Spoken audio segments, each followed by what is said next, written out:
let's talk about the leftists getting purged. Yeah, this has been great, hasn't it? Kind of. It's actually, I think, something of a cover for, like I think it's kind of just saving their own skin and throwing a bit of chum into the water, Jeremy Corbyn and various others being chucked to the sharks, but it's not actually going to change the problems or the direction of the real issues. So anyway, in October, Corbyn got suspended from Labour because of the release of the anti-Semitism report, and Keir Starmer, I think, was just waiting for the opportunity. Now, he obviously came out and said, "Oh, well, this is terrible anti-Semitism." Keir Starmer stood very firmly on this over the perceived toleration of anti-Semitism within Corbyn's socialist faction in the Labour Party. He said, former Shadow Chancellor and close... the BBC article says, former Shadow Chancellor and close ally of Mr Corbyn, John McDonnell, said it seemed that the party was drifting towards a hell of a row over the use of language, misinterpretation, followed by overreaction. Now, John McDonnell would say that, because McDonnell and Corbyn have been like peas in a pod. If we can go on to the next one, please. It's not like Corbyn and McDonnell haven't been... I don't even know... I almost said implicated in being communists or Marxists there, but I don't even think that's a fair description. I mean, they seem to be openly in favour of Marx's work.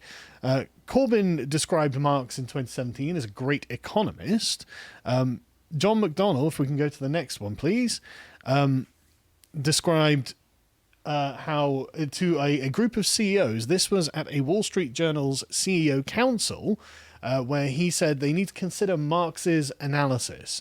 Now, I've done my fair share of reading on Marx's analysis, and I've come to the conclusion that it's total nonsense, and in fact, it's the only reason you would need to consider Marx's analysis is to know what not to do. It's all based on incorrect metaphysics, an incorrect reading of history, an incorrect theory of value, and an incorrect understanding of the individual person's experience of the world. And so it's total nonsense. And Marxism is effectively a kind of unsolved puzzle that looks really appealing, like some kind of intellectual Chinese finger trap for reasonably smart people who look at it and go, "Oh, I think I could see where this could fit together." But the whole thing is based on a bunch of incorrect presuppositions. So you just end up getting stuck in it. You can't get your fingers out, and you'll never be able to figure it out without tossing the whole thing away. I don't know the Wall Street Journal very well, but I imagine most of the staff and the CEO are probably open capitalists. Yes. Like, they can't imagine that Marxism works at this point. No, Could you imagine getting lectured to by this guy? Well, I mean, I imagine the Wall Street Journal staff, it's usually considered to be a centre-right paper, but I mean, I find that dubious. But I imagine that they aren't in favour of Marxism, and they have a fairly good grasp of why Marxism is nonsense themselves. But as you say, yeah, can you imagine getting lectured by this guy, this old coot? And I mean, if we can see the next one, again, it's not like these... by the way, I mean, in 2013, there was leaked footage of McDonnell calling himself a Marxist secretly at a meeting, and once he told the BBC that he wanted to overthrow capitalism. Just came out and said it. It's my job to overthrow capitalism. And then, as we can see here, in 2016, when Fidel Castro died, Jeremy Corbyn had to hold back a tear, describing him as a champion of social justice and saying Fidel Castro's death marks the passing of a huge figure of modern history, national independence and 20th century socialism. Now, if anyone knows anything about 20th century socialism, they'll realize that literally nothing worse has ever happened to the human race. Just percentage of population that ended up dying is just the easiest way to summarize just how bad 20th century socialism was. The only thing that comes close is the Mongol invasions, incidentally, and then they're not as bad. What about the Black Death? Is that no more? The Black Plague. Well, that's a natural disaster.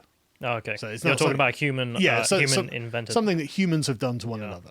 Socialism is by far the worst thing, just on the numbers. The next nearest thing would be the Mongols.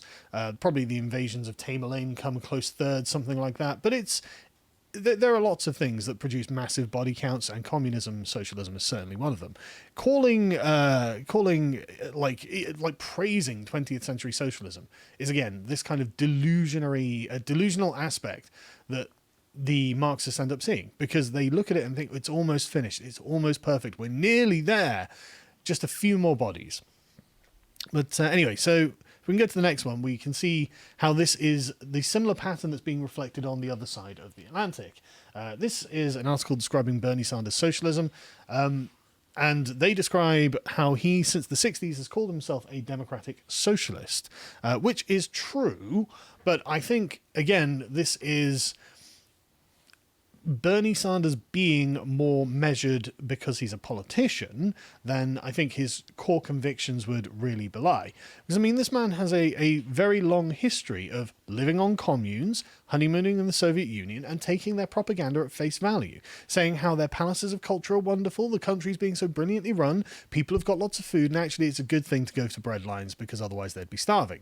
So it's not like Bernie doesn't have this long history of essentially being a communist, and definitely being a communist simp at least. At the very least, he's a communist simp.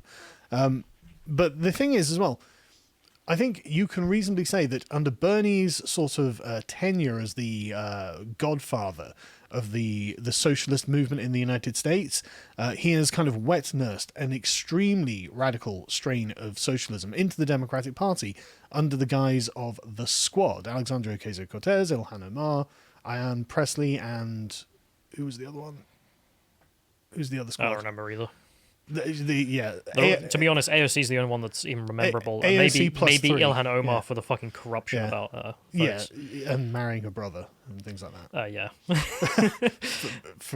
But anyway, but the point is, these people have openly stated radical policies. AOC and the Squad and the Green New Deal. I mean, the Green New Deal just looks like a new version of what we could call a kind of socialist manifesto. It seeks to just rewrite the entire country, rewrite the entire economy, and impose top-down state control over everything. They've got their reasons for wanting this, of course, but then the socialists always have their reasons, and I don't care what your reasons are. Get off my property, you communist bandit. But Bernie Sanders has since the fall of the Soviet Union denounced the Soviet Union because that wasn't real communism, that wasn't what I wanted. I'm for good things, not for bad things. But it turns out that Joe Biden is following. If we can go to the next one, please. Joe Biden is following the Keir Starmer playbook. No, get out, you communist bastards. Now, I didn't think for a second that Joe Biden was a communist himself, but I do think that it doesn't matter because essentially they're going to win a bunch of the arguments anyway. So when Jeremy Corbyn said, we may have lost the election, and they didn't just lose the election, the Labour Party got a historic landslide defeat, but they may well actually have won a bunch of the arguments, because even if they aren't the ones pulling the levers, if the levers are being pulled for Jeremy Corbyn's policies, what's the difference? But anyway, when it comes to this, in the recent election, the votes have not yet been finalised, the elections have not been finalised, but it seems that the Democrats have lost a bunch of seats in the House, but they maintain their majority slimly, but they have lost the Senate.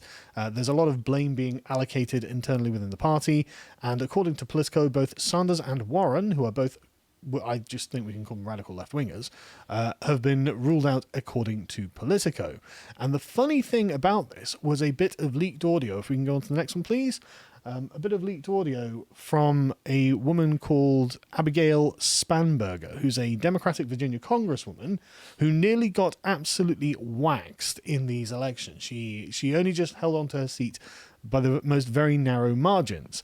And she had some very... I should have got the clip ready for us to listen to, because the tone of her voice in describing this is what gives this away. But she says, we need not ever use the word socialist or socialism ever again, because while people think it doesn't matter, it does matter. We lost a lot of good members because of it. Excoriating. Absolutely excoriating. She's not wrong at all. And it was the same over here. It was the same in the United States. On Twitter, they may love the term socialist. You may say, well, I've got my own special definition of socialism. But people remember what socialism from the 20th century was like, and they don't want it. Really, it seems that socialism is synonymous with state economic control of your life. And who wants top-down centralized tyrannical authority, especially if you're, some small holding farmer or something, or you have a small business or whatever it is? This is just tyranny. And this presumably is why the Cubans in Florida were broke so hard for Trump in this most recent election. And Venezuelans. There are a lot of them there. Venezuelans. There are lots and lots of refugees from socialist regimes in Latin America who vote very heavily Republican because they want liberty. They want the protection of private property, not the abolition of private property. What do you reckon? I mean, it's good news. I did see a rumor, because I don't know what Biden's really doing with all his cabinet. Well, he'll bring back critical race theory. So yeah, I mean, that's the point, which is his Yeah. cabinet might end up being, more traditional Democrat, but the radical ideas from the party base still trickle through. Yeah. In the same way with the Labour Party, Keir Starmer might be at the head. His cabinet's a lot more moderate than He's not going to Corbyn's. defund the police. I mean, he rightly laughed at the idea and call it nonsensical because it obviously is. But he's not going to do anything about diversity training. He's not never going to stand up to critical race theory. He'll never stand up for immigration because he just can't. And he will probably just put the best face on them that he can and then get on with whatever it is the radical left want. The same thing's the happening in the neoliberal US. faces of these parties, Keir Starmer and Joe Biden, who I imagine do actually agree on almost everything policy-wise. I can't imagine they're going to be sat there going, oh, no, we can't do this. Think of the populists or whatever. They aren't... they're more like a front, a face for what will happen, but they don't particularly care, but that's the problem. It's because they don't particularly care about the subject that it's going to continue going through these things. And they'll see, oh, diversity and inclusion project, that's fine, pay for that. And so critical race theory will continue proliferating through our institutions. And so this is essentially why we can't support any of these left-wing parties. I'm not saying that it would be good or bad to do so, otherwise it's just that's what you're going to get. It's actually a lot easier now to compare the Labour or Democrats to wet conservatives because, Yeah. I mean, it is just the same thing where they put on a face of X, but in reality you just get the ideas bubbling through and they'll never do anything Yeah. conservative. But yeah, so that's bad news, I would suggest. So what do you think of the... So we have the Workers' Party of Britain in the UK, George Galloway, if anyone knows him, and he's slowly siphoning off all these Corbynites, trying to get as many as possible, which, have fun with that. Yeah, enjoy. But, do you reckon we'll see something similar with the US if Joe Biden continues down the road he's going of being too neoliberal for the leftists? I don't know. I think that in Britain there's probably more space for third parties and minor parties to actually impact the electorate. It seems that UKIP, Liberal Democrats, the Green Party, and even Galloway got elected in Bradford with the Respect Party. So it seems that these are capable of at least holding positions of office. I don't know what's going to happen with the Democrats. I think they'll probably get slowly frozen out. It would make sense. I mean, Alexandria Ocasio-Cortez herself said it doesn't make sense that me and Joe Biden are in the same party. Well, I mean, I agree. Yeah. Go start your own party. But at the same time, I saw the response after this election where it was like, it's no longer the squad, it's now, I think it's the Legion, I saw people Oh, is it? Because there's a few more DSA guys or radical guys that have gotten through. Right, so right. they're slowly building all their power base. Right. Okay. I didn't see that. Right. Okay. Well, there we go. Maybe they can eventually usurp the Democrats. But I mean, it would have just made sense for them to start their own party, but then no one would vote for them, would they? No. And they would get nowhere. So, Socialists always have to go by other means. well, yeah. I mean, but if you think about it, there's nothing about socialism that has a creative impulse in it. Also, when do the socialists ever say, "Oh, we're going to build something"? They always see what other people have and want to redistribute it. That's the point. They assume that essentially productive capacity reaches the peak of whatever we're at right now, and they're like, right now, this is where we need to redistribute everything. It's like, okay, but if we start removing all of the incentives to create businesses, to create wealth, then wealth will over a process of time will just degrade slowly and not be replaced, and nobody was creating, innovating and creating new things. And so the socialists have got this bizarre view of innovation and human incentives, and none of it will ever come to pass. And this is why their economies are terrible. Like, just let people invent things, let people make things, let people build things.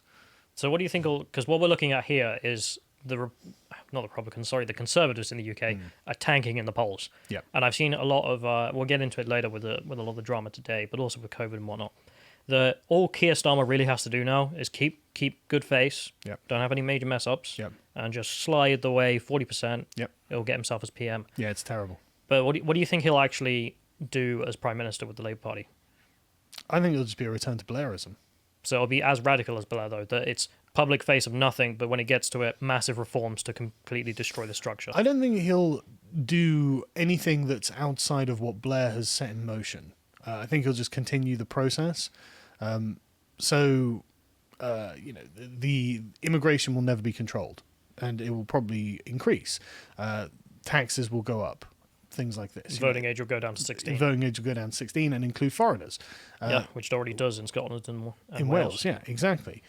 He'll just introduce these same things for the UK, and essentially what they're trying to do is turn the United Kingdom into, and England particularly, I think, because I think the Welsh and the Scots are happy to go down that road, frankly, but they're going to try and turn it into a sort of replica of the European Union, this incredibly bureaucratic and centralised state that the person who gets elected into the position of ultimate power essentially is given ultimate power to reshape the society how they choose.